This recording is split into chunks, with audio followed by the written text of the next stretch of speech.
thing of my dad burying cans of petrol in the garden. So this is quite familiar actually. Okay. Donc, bienvenue à tous pour le dernier panel de cette journée, en attendant une journée très riche demain.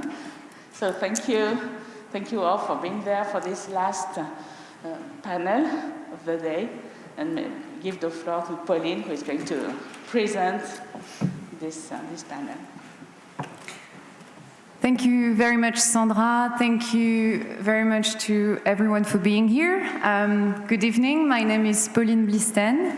I'm a postdoctoral research fellow at the Sorbonne on the DEMOSERIES project, and I have the great pleasure to chair this roundtable discussion entitled 9/11 After the Looming Tower. So I'm joined tonight by three distinguished guests. First, Ali Soufan. Ali Soufan is a leading national security and counterterrorism expert, former FBI agent who investigated and supervised complex international terrorism cases, including the East Africa Embassy bombings, the attack on the USS Cole, and the events surrounding 9/11. You're the founder and CEO of the Soufan Center, and the author of Anatomy of Terror, which was published in 2017, and the New York Times bestseller, The Black Banners, The Inside Story of 9/11 and the War on Terror, originally published in a redacted version in 2011, which has been republished in a non-redacted version in 2020. Our second guest tonight is Lawrence Wright. Lawrence is a journalist at The New Yorker. He's the author of The Looming Tower, The Road to 9/11, which was published in 2006, an incredible investigation for which he won the Pulitzer Prize, an investigation into the rise of Islamic fundamentalism and the failures that led to 9/11.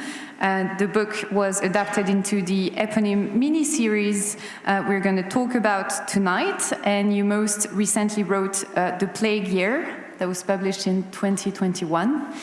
And last but not least, Richard Aldrich, who is a professor of international security, a renowned specialist of secret intelligence, the author of many books, including The Hidden Hand, Britain-American Cold War Secret Intelligence in 2002, also GCHQ, The Uncensored History, published in 2010, and most recently, The Secret Royal Spying and the Crown from Victoria to Diana should be out next week.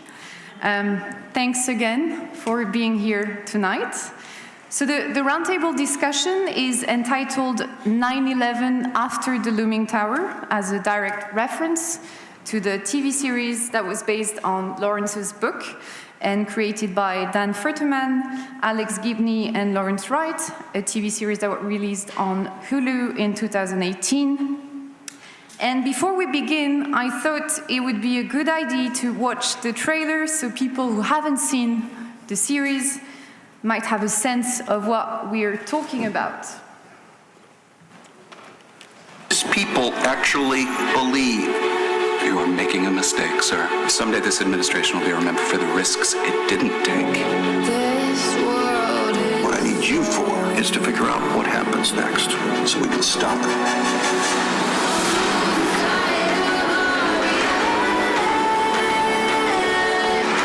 Bin Laden has made these threats before, but this time he put a time cap on it.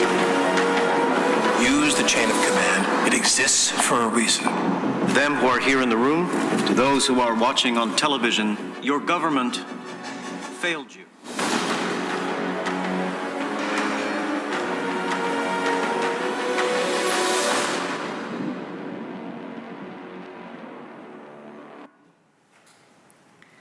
So if you haven't seen the series, just stop everything and go to Amazon Prime.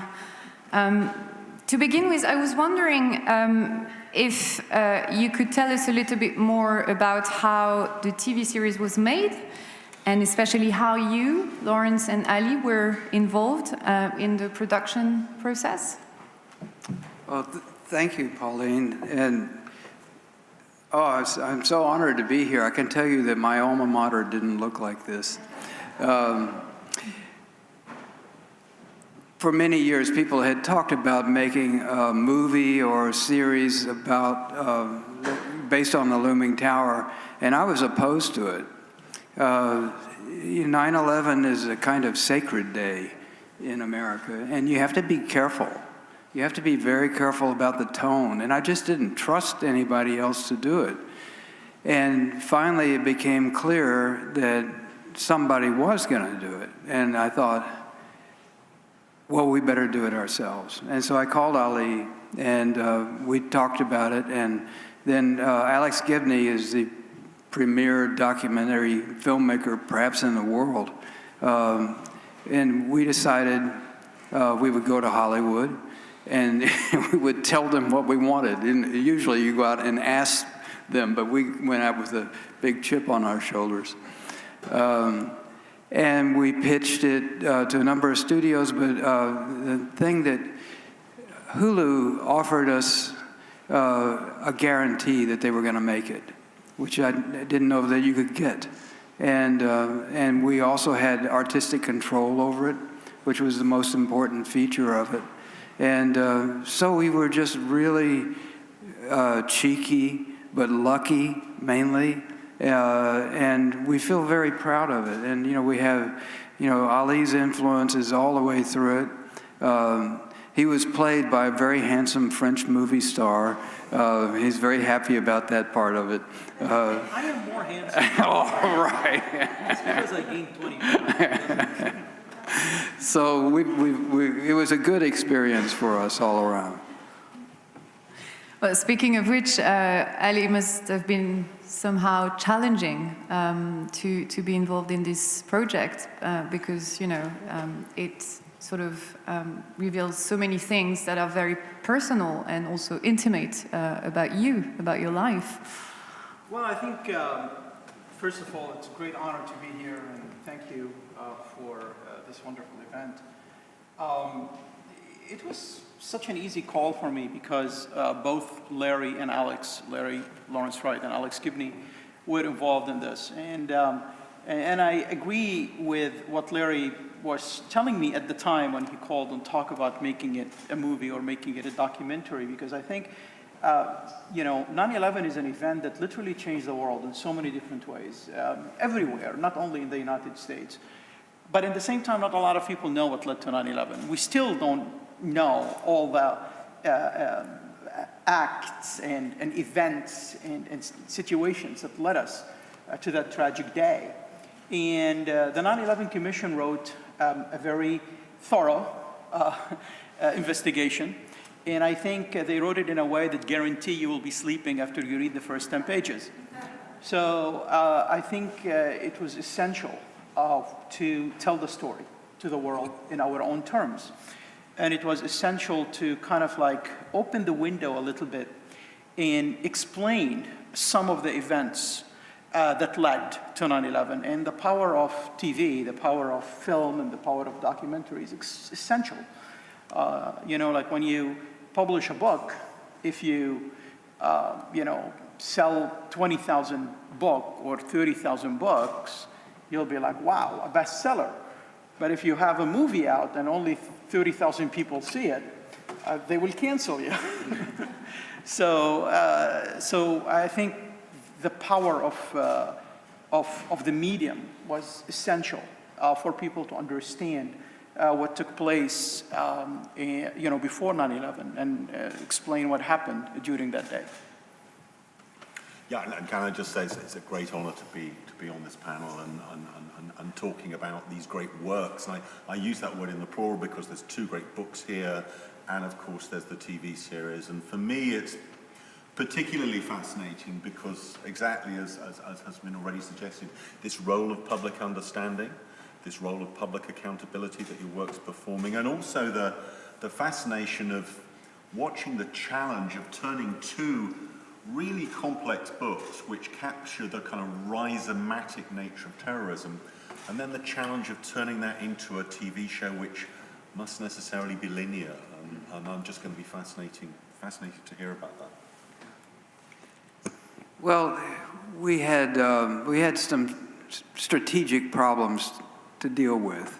One was the writer's room in a television series, you have a room where there are like 5 or 6 writers and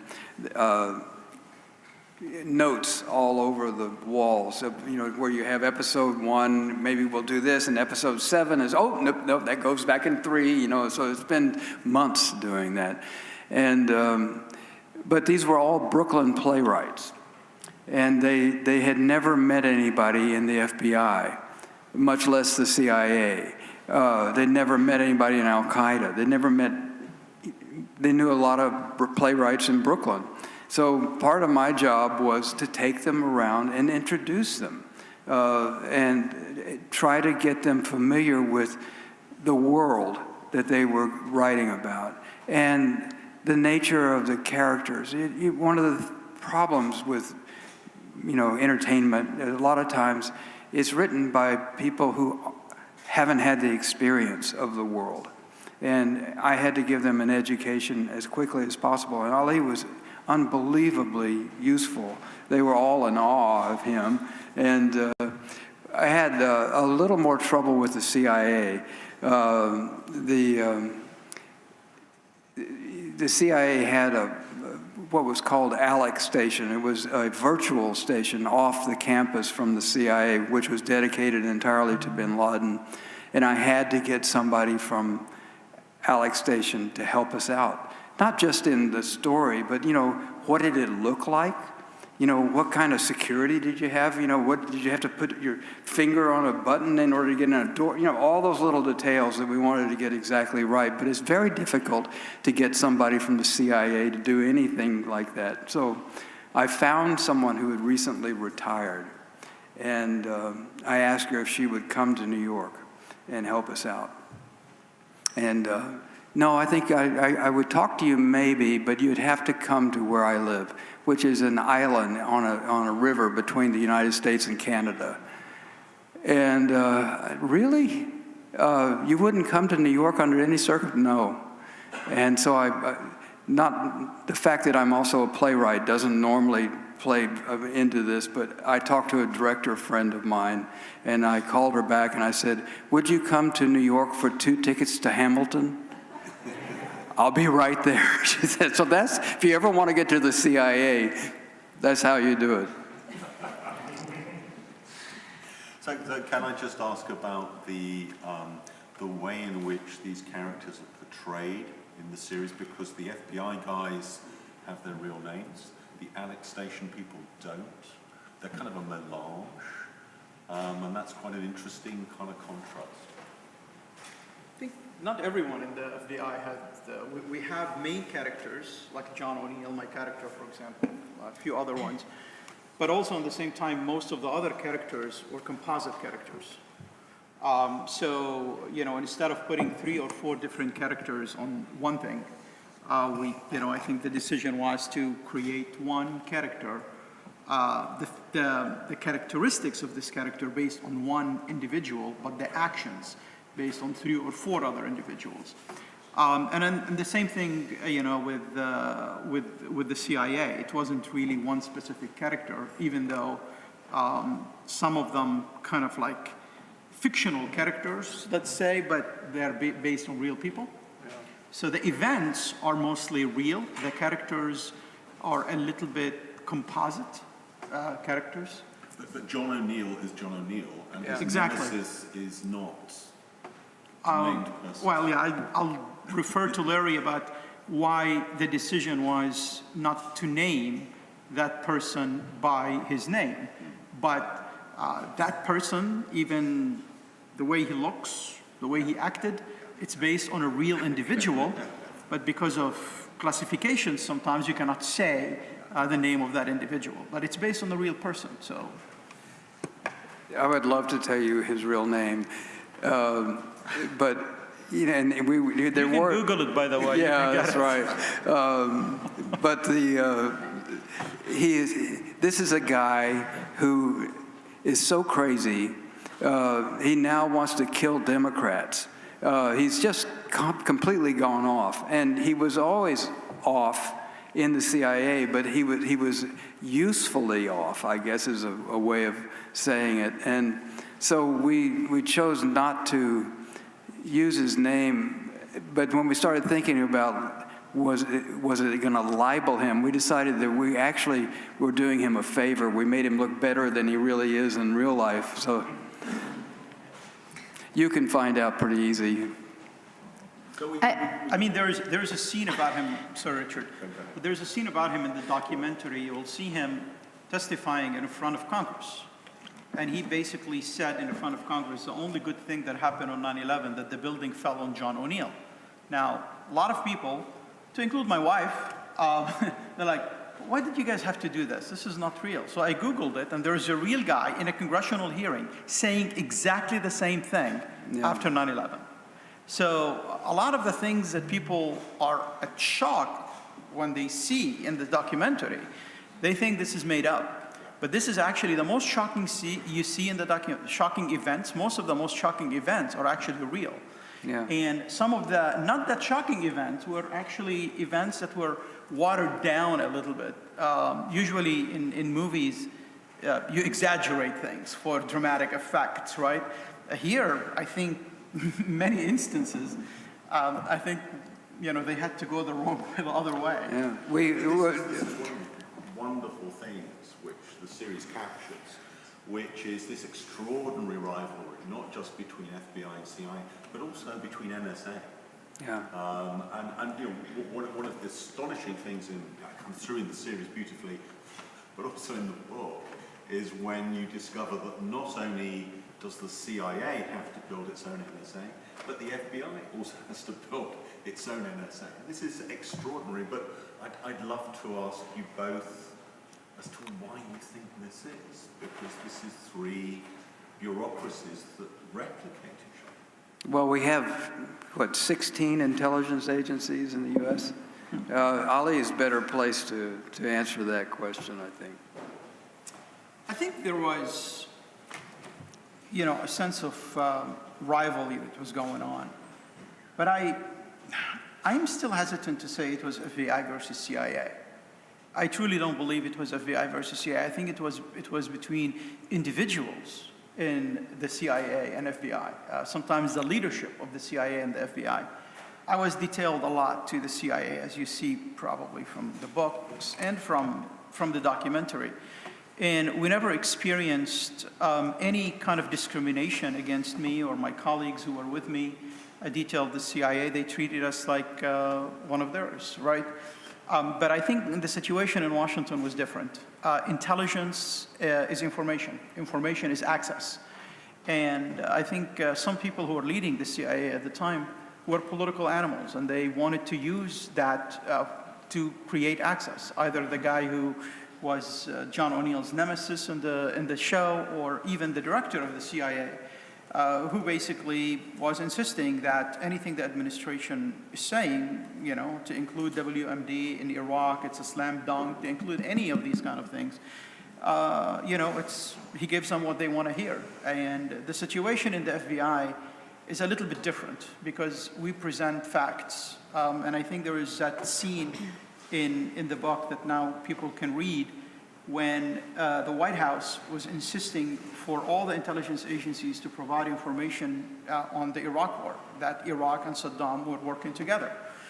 Iraq and Al-Qaeda were working together on WMD.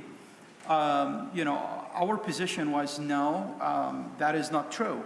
And Director Mueller at the time didn't want to hear that because he sees his friend at the time, the director of the CIA, going to the White House and saying, no, we have that intelligence, we have that information. So they insisted for us to write a report about the connection. And at the time, I spoke with Andy Arena, who was the head of international, terrorism and operations for the Bureau. And I said, Andy, that thing doesn't exist, okay? So, we did a report that there is nothing. And Andy gave it to the director during a director brief, a morning director brief. And he told him, basically same results, there is nothing. So Mueller put it back in front of Andy, said, that's not good enough. So Andy pushed it back to Mueller, and he said, Director, in the FBI, we present facts. We don't manufacture reasons for White House wars. And it was a shocking moment that the whole conference room was dead silence. And then Mueller said, okay. So that actually feeds into that complex relationship. But it wasn't between FBI agents and CIA officers. We never seen that. It was mostly in Washington. And later on, after 9/11, with the torture program and all these things, they feed into that because they needed somebody to get the information. They know they don't have people to get the information, so let's hire outside contractors to do it. And it feeds into that kind of, bureaucratic, I want to consider it, I don't want to call it rivalry, but it's some kind of a democratic, competition on who's going to get what the boss wanted. Ali, I'd like to push back a little bit on that. In your own experience, investigating the Cole bombing in October of 2000, you came on, through your interrogations, news of a meeting that had an Al-Qaeda summit in Malaysia. Mm-hmm. And 3 times you petitioned the CIA for information, and they either didn't respond or said they had no information, although they knew about this meeting in Kuala Lumpur. They had surveilled it, they had pictures, and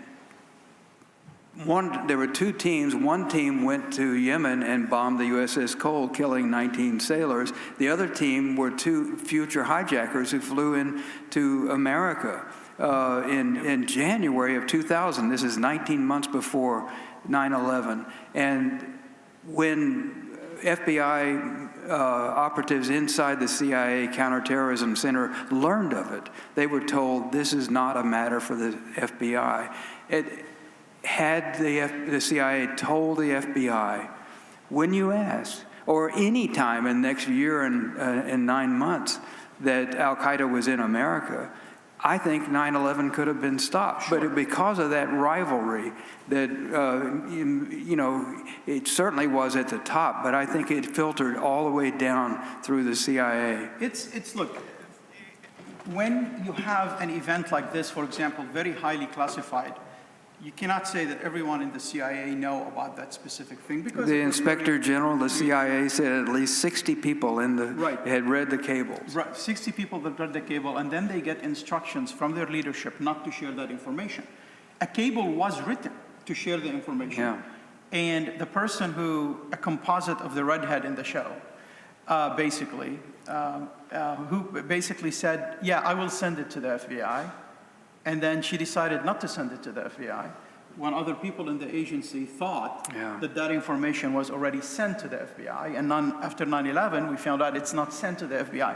So it's easy to kind of live in a world of black and white, but it was different shades of gray. And there were a lot of people in both agencies, frankly, especially in the CIA, had their own agenda, doing their own things. And that story that Larry talked about, and it's in the Looming Tower. It's also detailed in the black banners.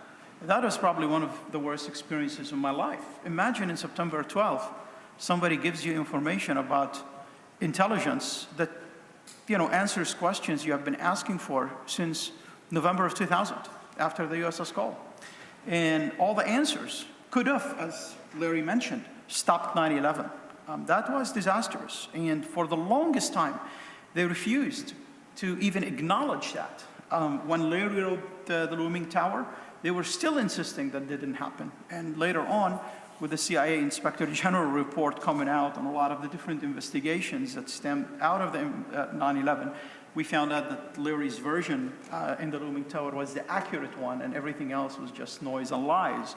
So yes, but it is kind of like institutional competition, but there is also a political dimension from it that made the situation way worse. As you've seen in the show, the people who watch the show, kind of like the relationship, it's depicted perfectly in the relationship between John O'Neill and his counterpart at the CIA.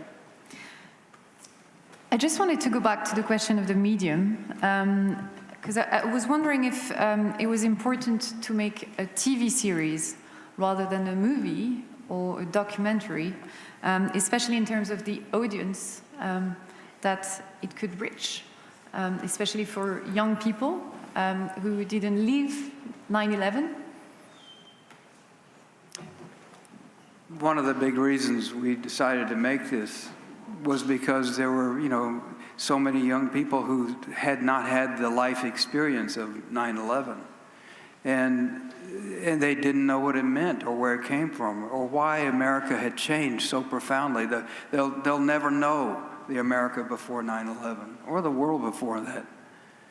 So it became a kind of mission to do something like that. And then what form? If you could take a 2-hour movie, it would be very hard to entertain the complexity of the events. And even the series takes only a small portion of the book. But we decided that it would have to be a television series. And fortunately, we live in the golden age of television series, where you can tell complex, dramatic, and based on real event stories. And the difference with movies is that in the series, writers have control. It's a total reversal of the paradigm. And the directors are hired for each series. They're, it's a real blow to their ego, perhaps, but the writers are in the saddle. And what we wrote, we've tried to get as close to the truth as we could possibly do that, and we enforced that. We had the authority, and that's, I think, the real difference is, if you write it for the movies, you hand it over to a director, and then he has somebody else write it, and so on, and then it becomes something that's maybe intriguing dramatically, but further from the truth than we would dare to go. A footnote to Pauline's question, if I may. If you'd had 14 episodes or 16 episodes, what kind of ended up on the cutting room floor that you would have liked to have seen, both of you, in the TV series that didn't quite make it? Because in the books, the Arab characters are very fully drawn, which I think is fantastic. Yeah. Maybe not quite so fully drawn in the TV series, or was there something else? Yeah, there was a second season. I would like to have gone back to the prehistory, to Sayyid Qutb coming to America. Just the origin of this. That was really interesting to me. But I think it might have been too exotic for the studio. So I don't know. That's what I would have done. Yeah, I think it's time we talk a bit about your book, Lawrence. Well, I want to say it's a page-turner. It's written in a very cinematic way. And I think what your book beautifully achieved is this, familiarization, chapter after chapter, with all the protagonists of Al-Qaeda and more generally with Islamic fundamentalism since the 1950s. And as Richard just said, actually 2/3 of the book is about these protagonists. So I was wondering, why the flipping lens with the series? Why did you decide to focus on counterterrorism rather than? Well, that was, because it ends with 9/11.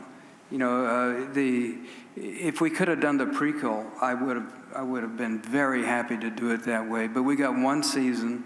We were lucky to have control of the one season we got. And, I'm proud of the story. It's certainly, you can always find it in the book.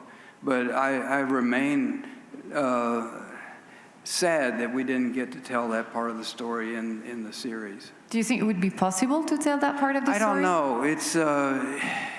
It's extremely sensitive when you're writing about these events, and so I think that's one of the reasons that we took such great care to make sure that we were honoring people's sensibilities, but not diverting from the truth. And whether an American audience or even an international audience would be patient enough to go through what would be very foreign territory for many of the viewers, I'm not sure. I think it's a great transition People. for the second extract that I selected. أنا وإنت جينا من بلد فقيرة، لكن لا تنسى مصر لديها تاريخ عريق.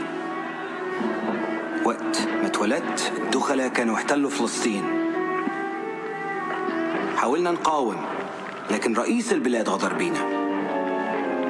كيف كان يتوقع أن عرض السلام على المعتدي أفضل من الدفاع عن العرب؟ لم نجد أحد نثق فيه غير نفسنا.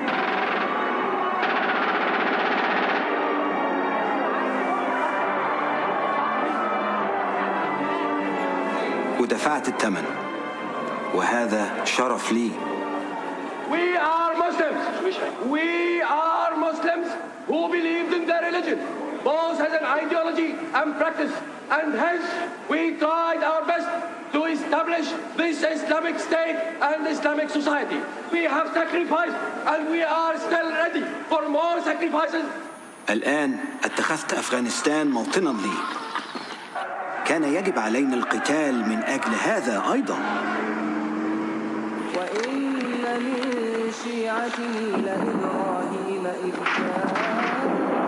تفوقوا علينا عددا، لكن حاربناهم بالذي منحه الله لنا.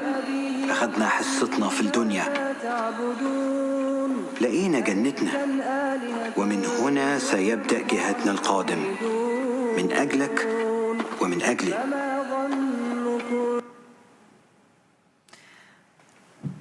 I wanted to focus on this extract because I think it shows a daring narrative and aesthetic choice, which is quite uncommon in post-9/11 fiction, namely, having actors to replay key figures of Al-Qaeda. Yeah. In this case, al-Zawahiri, who tells the story of the emergence of Islamic fundamentalism in Egypt and its progressive mutation into a global movement, al-Jihad, that would be then absorbed by Al-Qaeda. So I was wondering, were there any ethical debates in the writing room, in the production process, about showing Al-Qaeda head-on? There were a lot of discussions, about how to handle people who had hurt us, who had harmed America so greatly, and yet it was important for us to humanize them so that the audience could understand who these people are and where they came from and why they were doing what they were doing. So, it was a struggle because, we were working within view of, where the towers were. And so, and a lot of the writers had been in New York that day. Some had, personal experiences. So there was, and yet every writer who is worthy knows that you have to fill your characters with some understanding, some humanity, in order for them to be real. And Ayman al-Zawahiri, that's his story, and that's really Ayman al-Zawahiri in the prisoner's pen when he was rounded up after the Sadat assassination, and we got a wonderful actor, Nasser Faris, to portray him. It was also, I think, it's also been a struggle for a lot of Arab actors who are called upon to play terrorists. It's always been. I wrote a movie years ago called The Siege with Denzel Washington and Bruce Willis, and about what would happen if terrorism came to America. This was 1998, and it came out just after the embassy bombings, but when the movie came out, it was picketed by Muslims who were resentful of the fact that they were being depicted as terrorists. It was, it's very touchy political and artistic territory you have to navigate when you're dealing with these issues. And it kind of gets touchier even as you're putting together the series, because we see pictures of these guys in jail, and of course these are guys who are tortured terribly in Egypt, and you make the point in the book about, you know, the impact of this, and did it change these people? I mean, did you find as you were putting together the series that you were being impacted by like the subsequent debates over torture and drones and this kind of stuff? Was this resonating for you? Well, honestly, you know, when you get back to, you know, what was left on the cutting room floor, besides the prequel, we hoped for a sequel, and we would then pick up Ali's character and move it through Guantanamo and all that sort of thing. I thought that was going to be very powerful and very pertinent to our moral standing as a country. And I wish we could have done that. So in an ideal world, we'd still be filming. Because one of the things that come through beautifully in the series is the debate over approaches. I mean, there's a point where John O'Neill talks about whack-a-mole. You know, and there's this debate between, do we arrest people, do we kill people, do we spy on them, what's the... Which I think is very kind of prescient in the series. Sorry, Sorry. No, another reason why I selected this extract is that I think it reveals, in my opinion, the very first message of your book and the series, which is this fundamental strategic error of the American and, you know, more generally Western intelligence services, who structurally just underestimated the threat posed by Al-Qaeda. So I was wondering if you wanted to say something about that. We should talk about that. Well, I think, you know, a lot of people in Washington at the time did not want to acknowledge that we have a threat from, you know, jihadists, from Salafi jihadists. And at the time, the argument was those guys were our allies in Afghanistan, they're not going to hurt us. And, you know, I remember in early 90s, there was an operation that was disrupted called the Terror Stop, where followers of Omar Abdurrahman, or he's known as the Blonde Sheikh, wanted to blow up bridges, tunnels, 26 Federal Plaza, the FBI building, and also the UN building. And the only reason that that operation was allowed to proceed and take down the cell is because of the first attack on the World Trade Center. Because the sources that were telling the FBI office in New York, look, these guys are up to no good, they are planning to do something, you know, really were shut down because the FBI leadership did not want to listen to that at all. They literally thought that these sources were spies for the Egyptian government, and they are feeding the FBI wrong information to go after people who oppose the Egyptian regime in New York. But after the World Trade Center won, December of 93, they just realized that, wow, that was true. So they placed these sources again, and they put down these, you know, these cells. Yeah, we had a problem. We had a problem trying to explain to FBI headquarters and the Department of Justice that this person, Osama bin Laden and Ayman Zawahiri, they mean business. I remember I wrote a memo in 1997, which basically, it's, you know, it's in the first episode of the series. And people, you know, at the time, you know, John O'Neill, just a few other people took it seriously. A lot of people didn't want to take it seriously. And even people in the intelligence community, they used to say, you know, bin Laden is nothing but a terrorism financier. He won't do anything. You know, but we continued, and John O'Neill continued to push. And a lot of people don't know, but we indicted Osama bin Laden in a sealed indictment in June of 1998, before the East Africa Embassy bombings in August. So when the East Africa Embassy bombings took place, bin Laden was already under the sealed indictment. So it was difficult. And even after the East Africa Embassy bombing happened, we had a big problem in fighting with the FBI headquarters. Is it going to be Al-Qaeda, you know, so we can send experts from Al-Qaeda to investigate it, or just a terrorist attack by an unknown actor? And in Washington, they just wanted a terrorist act by unknown actors. They didn't want it to admit that it was Al-Qaeda until we literally caught the suicide bomber who survived the attack, and he said he's a member of Al-Qaeda, and he gave his phone numbers, and then they said, okay, whatever. Same thing with the USS Cole. It was very difficult. And I think 9/11 woke up finally the U.S. government and the United States, and institutions and intelligence community and stuff like that to start focusing on the target. But yeah, people didn't want to acknowledge that, and unfortunately, we see a lot of parallels to that era today. Now we decided that terrorism doesn't matter anymore. We only want to have, compete with China and with great power competition and near power competition. And we want to pull out from all these places, and just because we pulled out, the terror threat is going to go away. Well, we did that in 1989 in Afghanistan. We closed the embassy after the Soviets left Kabul, and the threat didn't go away.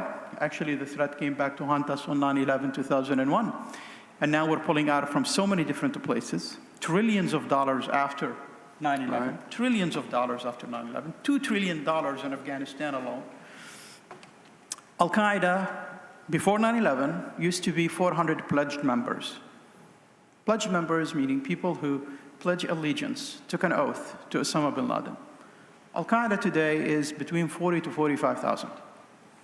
This is after trillions of dollars on a so-called war on terror. Al-Qaeda used to operate only in Afghanistan, Kandahar, Kabul, a couple of safe houses in Yemen and other places. But to the most part, it's area of operation, it's area of command and control, Afghanistan. Now, if you look at the map, so many areas in the world are operated by non-state actors. Some of them are affiliated with Al-Qaeda. Trillions of dollars later, the United States do not have an embassy in Libya, do not have an embassy in Somalia, do not have an embassy in Yemen, do not have an embassy in Syria, and now we don't have an embassy in Kabul. So we have an arc of chaos all the way from western shores of Africa to Afghanistan. Al-Qaeda in 1997 pledged bay'ah to Afghanistan, to Taliban, and became bin Laden, and became part of the Taliban Emirates. Bin Laden pledged that bay'ah in 1997, as I mentioned, but Zawahiri repledged it 3 times. So every affiliate of Al-Qaeda actually have to abide by the bay'ah to the Taliban. Now the Islamic Emirate in Afghanistan is back. And they are back with a vengeance. And Al-Qaeda is back with them because Al-Qaeda never left them in the first place. ISIS tried to push Al-Qaeda to leave them, but Al-Qaeda did not, and that's one of the reasons that they separated from Al-Qaeda and they established the so-called Islamic State. So if you look at the situation today, it's way more dangerous than it used to be before 9/11. Way more dangerous.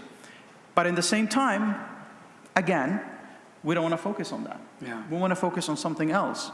But that's going to come and bite us, and then you'll remember these words that I was just saying to you today. I can't resist asking you, sorry, Pauline, to butt in, but that implies you have, at least in your heads, an alternative strategy. What should America have done differently after 9/11?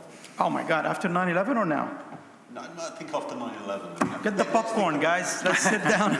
Let's think about the sequel. Okay. The next let's. What would you have, if you could write that? After 9/11. What would you have done? Well, after 9/11, it's not like something what we could have done. It's something that I lived, and every step of the way, we were at a crossroad, and I saw my government take the wrong road.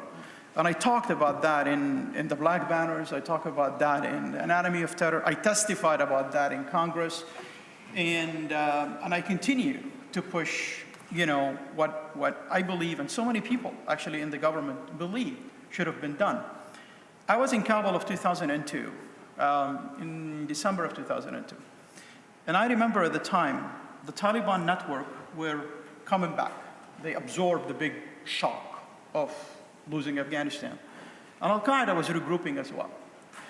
At the same time, the military were getting orders to pull special forces and many of the military assets out of Afghanistan to start preparing for the Iraq war. The job of Afghanistan was not done, and it was probably the most dangerous, juncture of our mission in Afghanistan, because the group that we kicked out were rebuilding their network again and coming back to the country again. So we went to the Iraq War. Al-Qaeda at the time of the Iraq War was a dying breed. They were losing everywhere. They are hiding. They were going from one safe houses to another in Kabul and in Faisalabad and Karachi, and we were hunting them all over the place. The Iraq War gave new blood to Al-Qaeda. The Iraq War gave new blood to Salafi jihadism in the first place.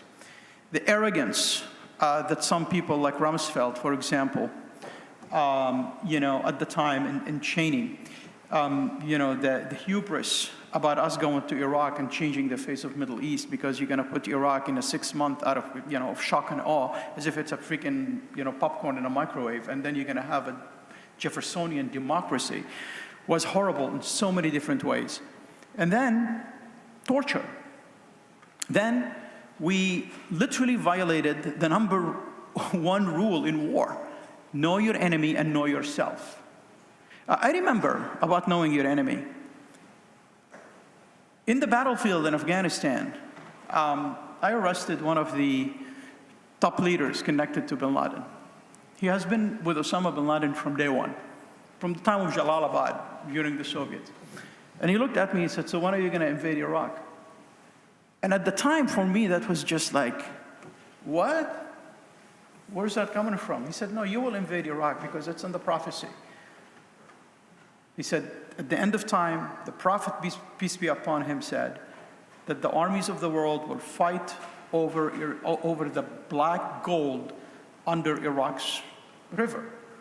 And this is the end of times. We are the black banners coming from Khorasan, from Afghanistan. We will be victorious until we get to Bayt al-Maqdis, Jerusalem.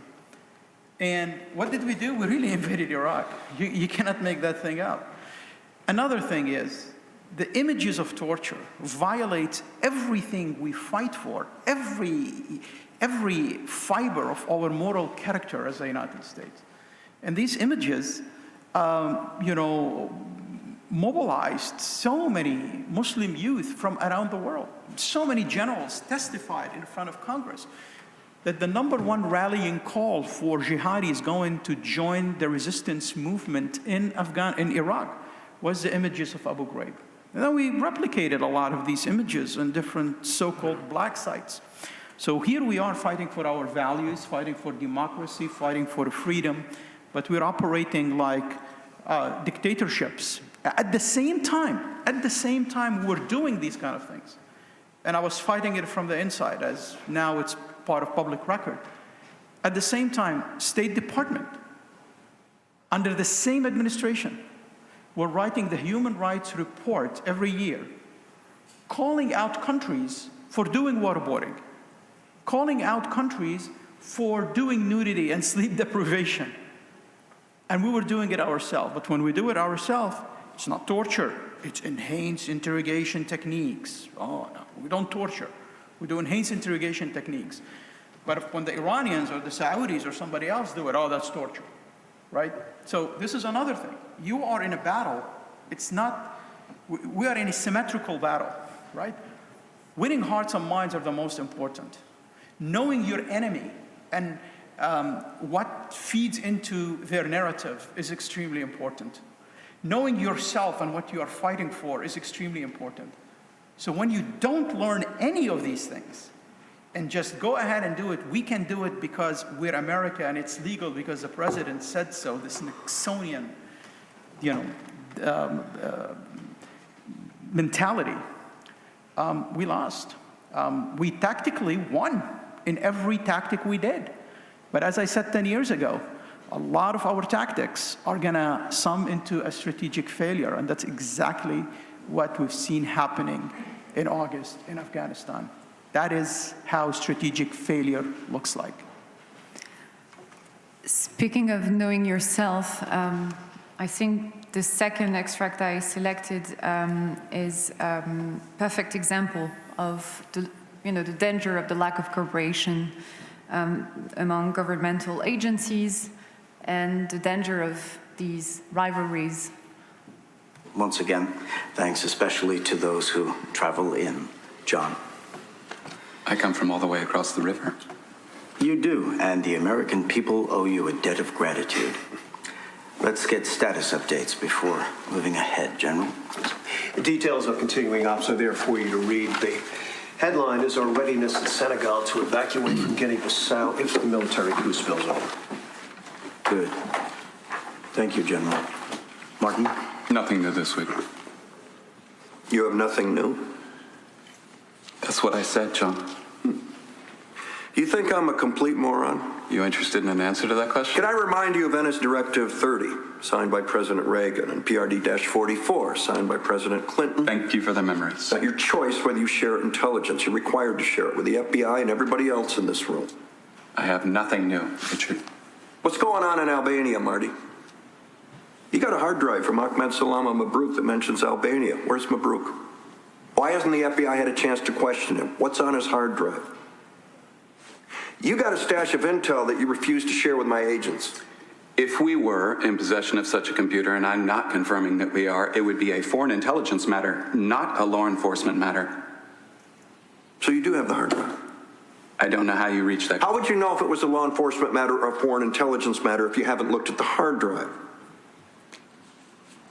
If we did have any intelligence whatsoever, it would be for us to decide how best to use it before you do what you always do, go around the globe arresting people and putting them on trial, before you blow a possible gold mine of information and render it utterly useless. So no, I'm not prepared to say one way or the other. How about you take a deep fucking breath and get yourself prepared to get your ass... I don't want to calm down.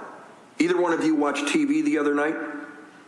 If one American gets killed because of information you kept secret, when I get my hands on that hard drive, and I will get my hands on it, I will shove that thing so far up your ass you'll be combing shit out of your pompous fucking beard. All right, enough, John. Martin, after the meeting, you will return to Alec and go through what you've got with your team. The point of these meetings is to share what we've got from our teams and work together. We might need to watch list names. We might... You know what, gentlemen? Have a good meeting. I need to do some actual work.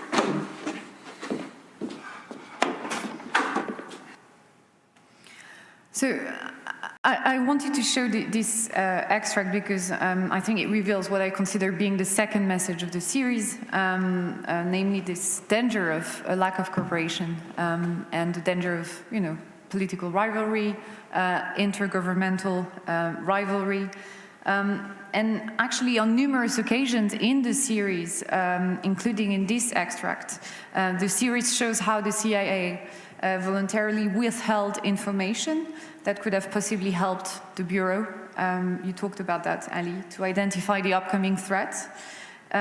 Whether it is the result of an opposing logic of action, law enforcement versus intelligence gathering. But, in a nutshell, it gives a rather poor image of the intelligence community, of our political leaders. Was it really that bad, or was it even worse than what the series suggests? Well, honestly, sometimes it's worse than the series suggests. I mean, the series tried to kind of present that in a nicer way. But again, I see that's on that level, not on the level of the people who are working together. I mean, sometimes they get instructions and orders and they follow the orders. But yeah, I mean, the 9/11, at the time they had that thing that came out of nowhere during the East African embassy bombing. What's called the wall, the Chinese wall, which basically there's a Chinese wall between intelligence and law enforcement, and the information from intelligence cannot be shared with the law enforcement. Now, the FBI is also an intelligence agency. Many agents in the FBI, they only work intelligence, they don't work criminal stuff. Counterterrorism is kind of like a weird breed because we do both, right? So, but in the same time, we started to notice that information were not being shared with us, but also they are not being shared with us from within the organization itself, because people who are in the intelligence squad or dealing intelligence were told not to share the information with the criminal agent. We fought the whole issue of the wall. We thought the wall is against the rules. It is against the Attorney General guidelines. It's misinterpretation of the Attorney General guidelines. And unfortunately, after 9/11, we had so many meetings fighting and screaming about the issue of the wall, to include meetings with John, who basically was on our side. And, but after 9/11, the 9/11 Commission said, oh yeah, you were right, it was wrong to have that wall. But unfortunately, more than 3,000 Americans died because of this so-called misinterpretation of the wall that actually came out of nowhere during that time period. We never had it before.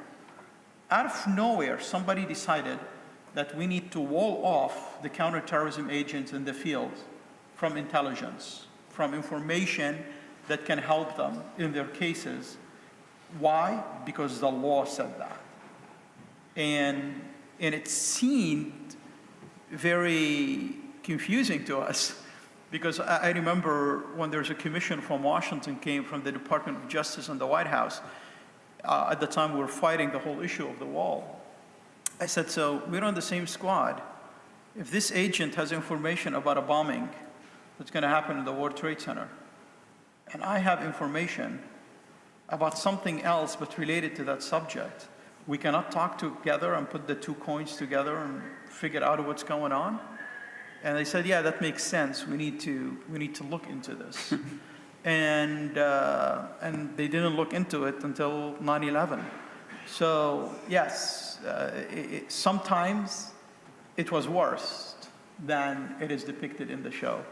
And it was horrible to live through it and see all these things happening live in front of you, and see how a lot of these kind of things led to the 9/11 tragedy. I'd really like to ask Lawrence about the kind of decisions about levels of analysis, because this is you're getting up towards the NSC level here. Yeah. And I suppose, I really enjoyed the kind of the detail of the battle between Martin Schmidt and O'Neill, but you might say the Condi Rices, the Cheneys, the Tennants got off a bit lightly in your show, because all these people have bosses and they have bosses. Right. And these people are being called to account, but the people above them, the Louis Freehs and the Tennants, maybe get a bit of a soft ride. I don't know. Oh yeah, I think George Tenet should be in prison. I think that there were people in the CIA who I really feel, had they answered all these questions, 9/11 would never have happened. You mentioned the NSA, since we're, putting everybody on trial here. The trial that will never happen in real life, but in the embassy bombings, this is a story that sort of depicts exactly the atmosphere that was going on in all these different agencies. A brilliant interrogator, an FBI interrogator, was talking to one of the survivors and one of the bombers of the two American embassies that killed 224 people.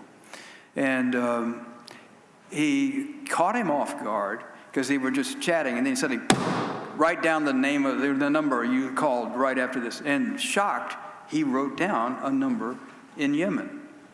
It happened to be the number of a man named Ahmed al-Hada, right? Who was a kind of al-Qaeda godfather. And the CIA and the NSA began to use that, all the calls. It was called the al-Qaeda switchboard. All the calls, they were able to map out the al-Qaeda. But they didn't give the information to the FBI, which had gotten the number in the first place. So the FBI is blind to all this. Those two hijackers that I mentioned earlier, who were in Kuala Lumpur and flew to Los Angeles in January of 2000, one of them, Khalid al-Midhar, was married to Ahmed al-Hada's daughter, Hoda al-Hada, and she was pregnant. And so he's in San Diego, and he calls her. And the NSA is on this phone all the time. And, they're worried, where is al-Qaeda? They're in San Diego. He makes 15 calls. And so how obvious is it that al-Qaeda is in America? And the NSA knows it, the CIA knows it, and all of that intelligence came from the FBI, and none of it was given to the FBI. Had even a sliver of that information gotten out, the world would, as we know it, would be different, I am convinced. Well, I said a poor image of the intelligence community, but actually the people of the Bureau are shown in a quite positive light. Most people who have seen the series told me I didn't know the FBIs were actually the good guys, to the point that some, ask me, it seems like it's the FBI telling its side of the story. Would you say it's a fair summary of the series? Well, I think, look, when it comes to this and the focus on I-49, I don't believe it's our side of the story. I think if you look into the 9/11 Commission report, if you look into the Inspector General report, if you look into a lot of the declassified documents, they came to the same conclusion. I'll give you an example. In the 9/11 Commission report, they talk about missed opportunities, missed opportunities. And one of the missed opportunities that they mentioned, if the CIA passed that information to the FBI team investigating the USS Cole, this team, I-49, this is one of the opportunities where 9/11 could have been stopped. So I think this is, this is basically, it's not because I was on that team, because it's not my team. The person who wrote the book, way before we became friends, was Larry Wright, and he had the chance to go and meet all these people. FBI gave him access. Actually, the only time the FBI gave access to anyone on anything on 9/11 was Larry. At the time, Mueller just realized that the story need to be out about the truth of what happened on 9/11, especially after all these, investigations that was going on, and we were being blamed at the time. You read something about the Phoenix memo, something about, all these different cases that has nothing to do directly with 9/11 itself. So at the beginning with the Joint Inquiry Committee, Congressional Committee, they basically blamed us. We're the people who messed up. And Mueller, who was in the FBI just for a week before 9/11 happened, he believed that. And it was very difficult to him to tell him, difficult to us to tell him, that's not what happened, boss. Let's tell you what happened. But I think, finally he realized, look, there's a reason sometimes people in government and people in conspiracy theories and politicians don't like the FBI. Because the FBI, a lot of people don't know, it's the Department of Justice. And what happened is you're trying to always stick to the facts. And that's why people who like to operate in the dark sides don't like to deal much with people who basically think that everything I do, I one day might need to testify in front of a judge and jury about what I did. And that's always in the back of our mind. As for the characters themselves, Larry is the one who wrote the book and was more involved in the writings of the characters. But for me, looking at it and realizing these individuals, honestly, in real life, I think they were way, keeping the idea that it's composite, the team was way even better in real life than what you see on TV. And that's my personal experience. Those are my brothers and sisters, and that's the family that I have. Pauline, just first of all, you're a former journalist. The situation that I found was that the CIA and the FBI were at war, and the CIA was blaming the FBI, and for a reporter, it was kind of ideal. The FBI had suddenly a reason to talk to me, where they wouldn't in the past, but they were being blamed for the failures that led to 9/11. So I went and talked to everybody that I could talk to in the FBI. I went to the CIA, and they were not cooperative, but I did talk to some people.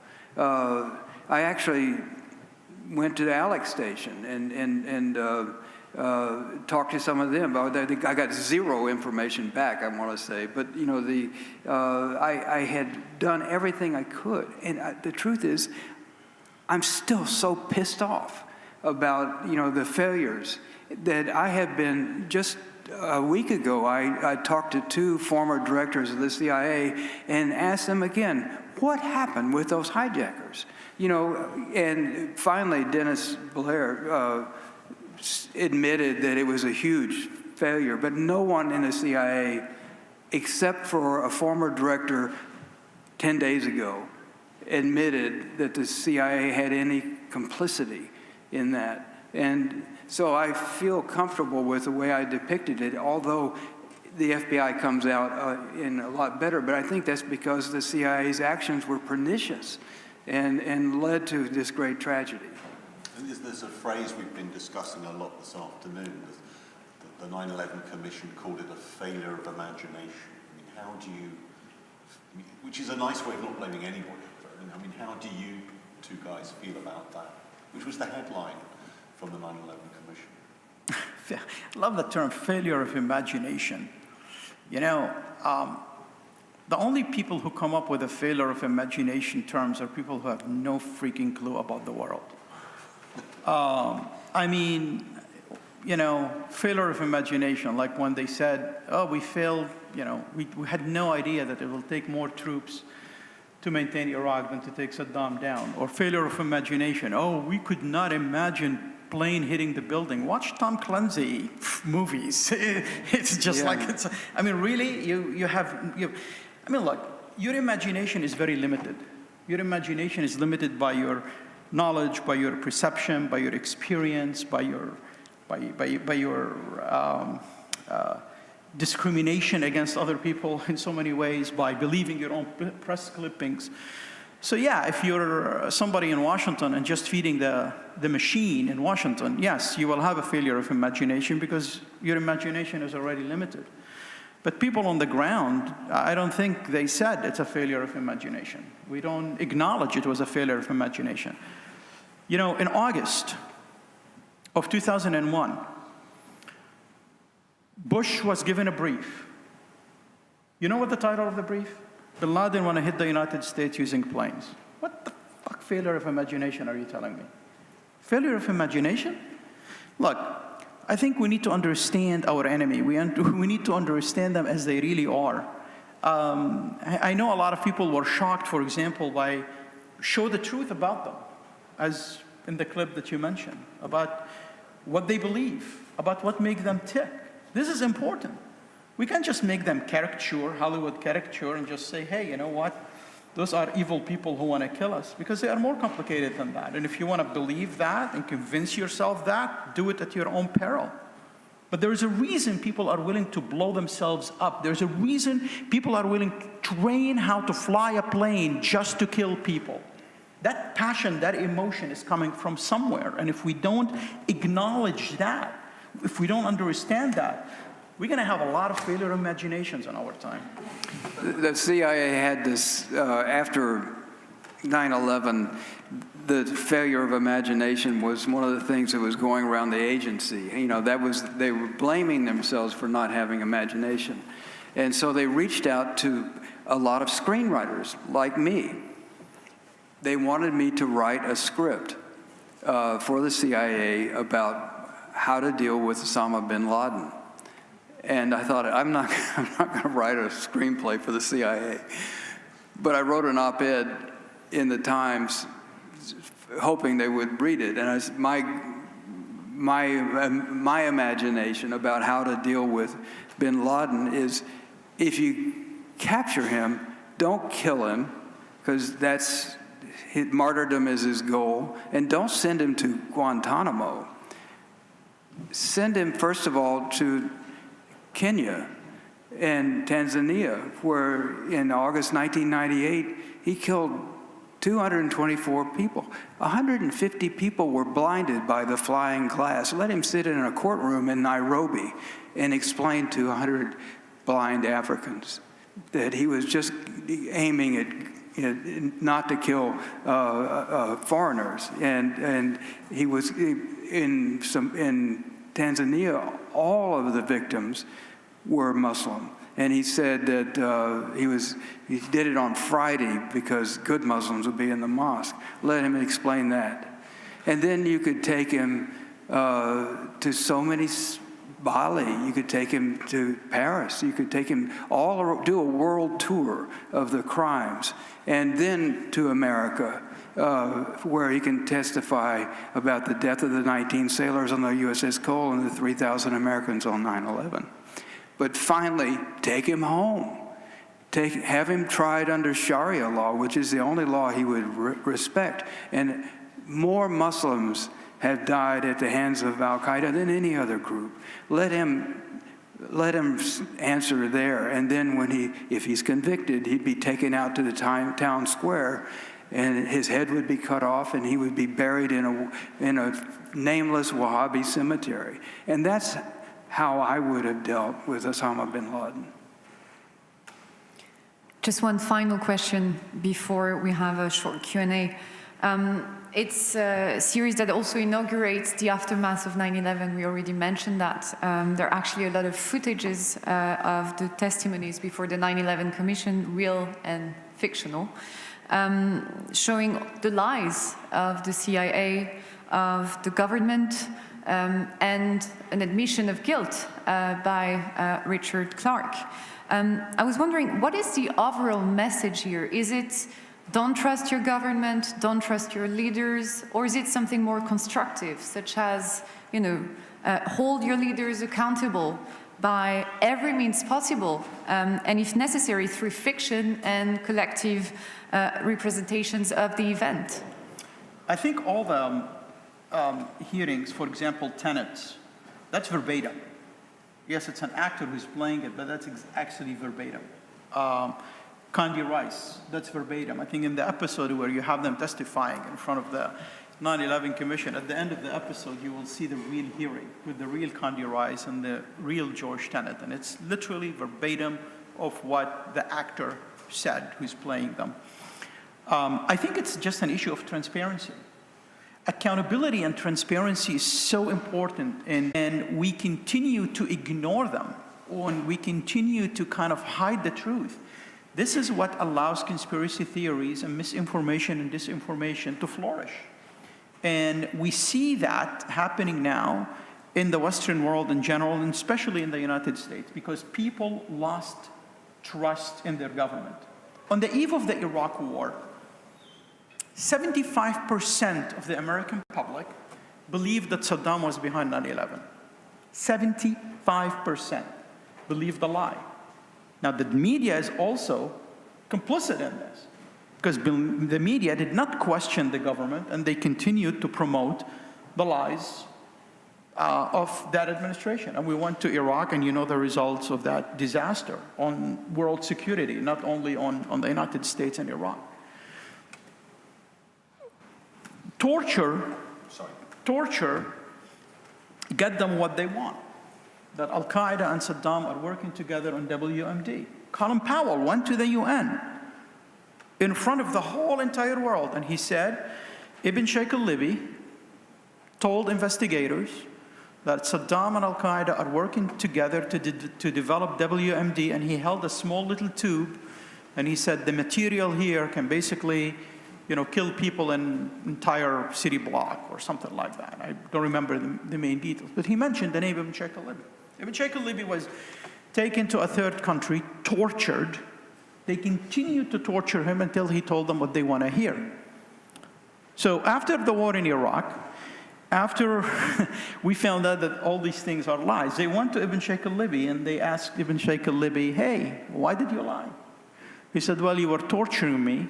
I told you what you wanted to hear. So you want the American public to believe their government after they've seen all these things happening.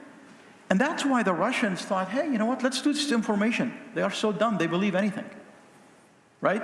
And we are living in a situation, in a disaster, based on the lack of transparency, based on lack of, truthfulness in dealing with the public. When we were just talking, Richard and I, before about the black banners.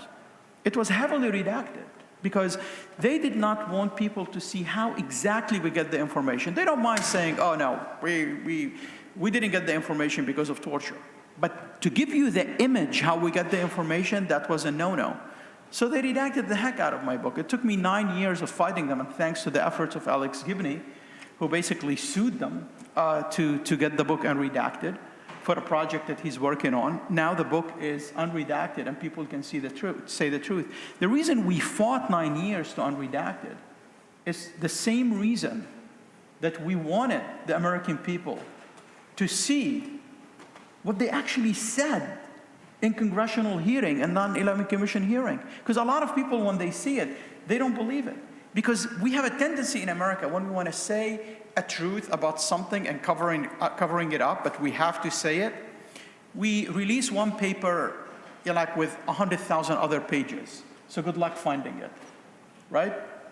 And here, I think what it's not a documentary, what the Looming Tower did wonderfully is actually take these events that people did not pay attention to and put it on the screen. And then people are like, no, that did not happen. And then towards the end of the show, they see actually the exact hearing, verbatim, and what actually happened. And people started to realize, okay, you know what? Transparency is important. Truth is important. And I think, hopefully, we'll see more and more projects like the Looming Tower. But Lawrence, picking up on that, I mean, does that suggest that inquiries and oversight and accountability only achieves real traction when you guys come along and focus on that material? I mean, do you see the 9/11 Commission kind of as your collaborators, or are they kind of competitors? Well, I certainly got a lot of information I needed from the 9/11 Commission report, but you know, democracy doesn't flourish without the free press. It just doesn't. And people will not be willing to disclose things that might be embarrassing or criminal. You have to have an active, vigorous, courageous press to do that. And, you know, economic considerations have caused terrible constrictions in the press, not just in America, but all around the world. And, you know, and it's overwhelmed right now by the internet, so that the press acts more as a curator of information than the originator of much of it. But, you know, that doesn't mean that the press can change the culture by itself. Accountability has to be taken at the highest levels. And news stories can have an impact, but the next day there's new news stories, and that's why it's called news, you know. And so you have to have a persistent, engaged judiciary that picks up on that kind of thing, and an American citizenry that, as Ali says, has to be a little more sophisticated about the events that are taking place, their role, America's role in the world. All those things are critical, and we're past a turning point. We've had a turning point. Whether we can turn back or turn in a different direction, that's the question now. Also, to just add one thing, courage is extremely important. And Larry literally had the courage to write the real story. You know, now everybody agrees on the narratives because of all the reports that has been declassified. But towards the end, it was very difficult. And I think he probably can tell you. I know so many journalists who had the story. And they were not scared. The New York Times. Yeah, I mean, you know, the FBI gave some of the information that came later in the 9/11 Commission to the New York Times. The agency called them when they knew that there's a story coming out. They put them in a secure area. They have files, and they said, all the truth is here. We know that you went to New York, and the FBI gave you access, and you're going to be fools. Actually, you're going to look like fools when the truth come out. And the journalists, two very big names, they said, can we look at the files? Like, unfortunately, it's all classified. You can't. So they went and they just diluted the story big time. I remember the story came around Easter in 2002, 2003 or something like this. And then the 9/11 Commission came up, and basically it is the same thing that they heard from the FBI before, and they were feeling so guilty about it. But that shows you the power that a lot of these agencies has over the media, because the relationship now between most of the people in the media, not all, we still have great journalists all around the world, but most of these people and the agencies is basically an access relationship. You know, I want to be on the plane with the general when they go and visit someplace. I wanted to have access to that information that you're working on. Access is extremely important, and in order to get access, you have to go through the talking points. And I think it takes somebody like Larry Wright to stand up and say, no, this is about America, and I'm going to dig to the truth, and it paid off. It paid off. Truth pays off towards the end. I think that's a beautiful not conclusion, because we have 5 minutes for the Q&A. So we're going to take 3 very short questions.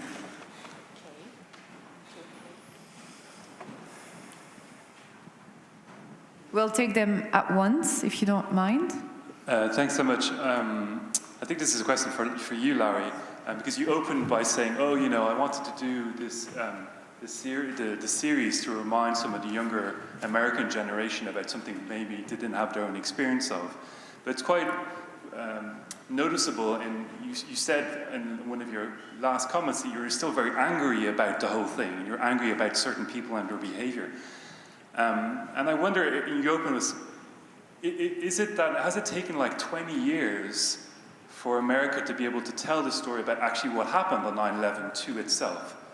And is it because the dominant emotion from that moment onwards, whether it's the political leaders, etc., has been one of, you know, we always talk about, well, this is the end of innocence, the narcissistic kind of moment in America, and that there's anger that's there, and it's only now that 20 years on, maybe that anger is slightly past, we can actually go and tell the story of what happened 9/11.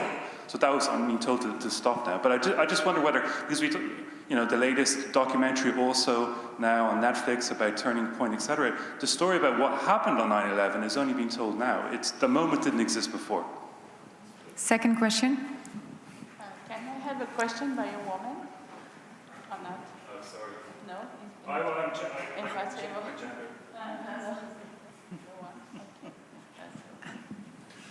Thank you. The question is maybe for Ali or Richard. You were mentioning the number of Al-Qaeda members in 2001 and now. When you look at the speech from George Bush, the original goal was to stop Al-Qaeda being able to hit the US. In a way, the West succeeded in that. I mean, there's not going to be any 9/11 again, and Al-Ghali in Mali cannot hit France either. Isn't it the main failure? Isn't it huge Western selfishness and short sight to have decided to fight against these organizations, to be able to fight themselves and not to fight them around the world globally? Like, who cares about Somalia? Okay, these are huge questions. Maybe one last question. Clément? Oh, Damien, sorry. Question for Mrs. Soufan. One of the arguments that you proposed today was emphasizing the lack of political receptivity. Some of the higher-ups didn't want to listen to what they received, to the intelligence that they received. You mentioned 6th of August 2001 PDB, President Daily Brief to President Bush. My question is, what could the intelligence community have done more than that, more than sending a PDB or an extract of a PDB that is saying that bin Laden is determined to strike the US? So what more could have been done? And was 9/11 basically the only thing that could have been done for them to realize that it was time to do something? So my answer, I start with your question. My answer is very short. They could have sent me the information that the guys that I'm looking for in Yemen are in the United States before they go on the plane and kill 3,000 people. They could have done that because the people who wrote the PDB know about these people being in the United States. So there's a lot of things they could have done, and we can spend the whole evening going on all these missed opportunities that the 9/11 talked about. Regarding the question about 9/11, Yes, we were successful in doing 9/11, but not because we invaded Iraq, not because we went to Afghanistan. It's because we developed a system internally in the United States to intercept terrorists from entering the country and to intercept the process from radicalization to mobilization, and a lot of other countries in the world had it. I don't think when we went to Afghanistan and to Iraq, we thought we were going to mess up Mali, Sahel, North Nigeria, Mogadishu, Yemen, Syria, Iraq, give Iran, the influence that it has, and lose Afghanistan after spending $2 trillion. I don't think that was the intention in any way, shape, or form. That's a strategic failure, and we will pay dearly for it down the road. The other one is for you, I guess. Yeah, and you use the word anger, and I display anger. I know I am still angry about it. Anger is unfortunately one of it's the residue of being wounded, and our country was severely wounded on 9/11, and we struck out at not just at the people that had done this, but people who had done nothing to us. One of the arguments for going into Iraq rather than Afghanistan is that Afghanistan didn't have many targets. And that to me encapsulates the mood. And, when we were working on the series, it was still a period of time when showing some of the rawest images of 9/11, we just couldn't bring ourselves to do it. Now I think you're seeing, video of people jumping out of the Trade Center and stuff like that. It's become common, but it was still too painful. And so we've entered a new period. But what I regret is that young people,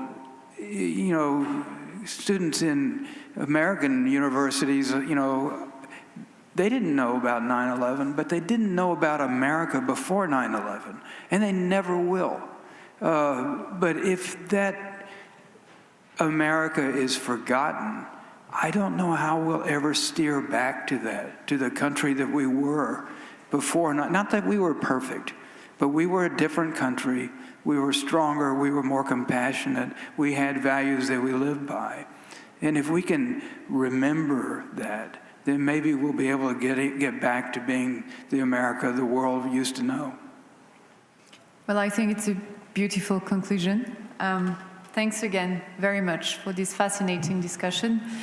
Please join me in thanking our guests.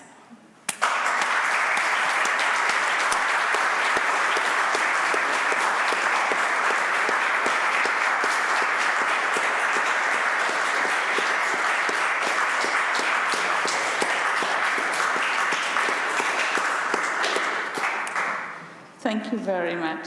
It was a very beautiful moment in a nice place, as you see. So, beautiful. Merci beaucoup, Pauline, aussi, d'avoir.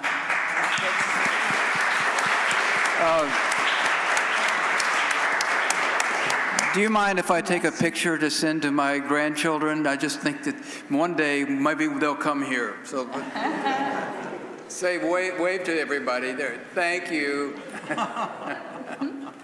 Merci à tous. Il y en a qui sont ici depuis 12 heures maintenant, donc je pense que c'est un record. N'oubliez pas, demain, donc seconde journée, on a encore beaucoup de choses à discuter, et ça n'est pas ici, donc c'est Grand Amphithéâtre de l'Ancien. Vous avez l'adresse sur le programme, si vous avez tous le programme, c'est 6 rue Albert de Lapparent, dans le 7e arrondissement, et c'est au métro Ségur. En fait, c'est à 5 minutes d'ici, mais en métro. Donc, on se retrouve là-bas demain matin, 9h. 9h, on commencera à 9h10. Et on aura également une journée très intéressante, avec aussi un panel à la fin. Donc, merci à tous et à toutes, et à demain.